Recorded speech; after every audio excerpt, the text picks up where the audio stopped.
इतना बड़ा बंगला बने, उसके साथ विवाद ना हो, ऐसा कैसे हो सकता है? 2017 में आरटीआई एक्टिविस्ट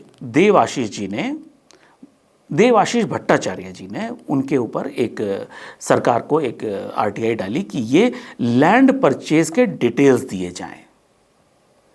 अच्छा, जो पहला मैं आपको बता दूं कि जो पहला लैंड का जो इन्होंने सतीश सूद से खरीदा था, वो एक जो बात कही जाती है कि 47 लाख रुपए में वाइट में जो रजिस्ट्री हुई थी कि पहला पीस जो 2007 में वो हुआ था, वो 47 लाख रुपए का खरीदा था प्रियंका गांधी ने।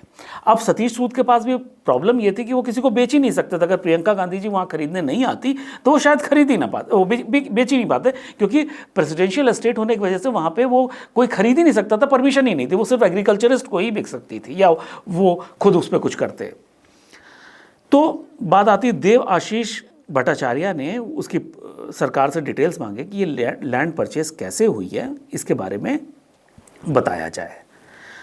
उसके बाद क्या हुआ कि वहाँ के डीसी शिमला ने उन्हें मना कर दिया, क्योंकि 2020 तक प्रियंका गांधी जी को एसपीजी कवर मिला हुआ था, और एसपीजी कवर जिसे मिला होता है उसको घर के, उसके मूवमेंट के बारे में कोई भी डिटेल नहीं दी जाती, वो आरटीआई के दायरे से परे होता है। उसके बाद वो हाई कोर्ट गए, वहाँ पे भी इसी ग्राउंड पे उनको मना कर दिया गया कि आपको इस बंगले के डिटेल्स नहीं दिए जा सकते हैं।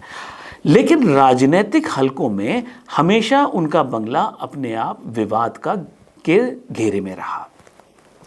जब कंगना रनौत जी का जो बंबई में, कंगना रनौत जी की हिमाचल में बड़ी पूछ है, बड़ी इज्जत है, क्योंकि वो हिमाचल की बेटी मानी जाती हैं और भाजपा के नेताओं के साथ काफ़ी क्लोज रही हुई हैं।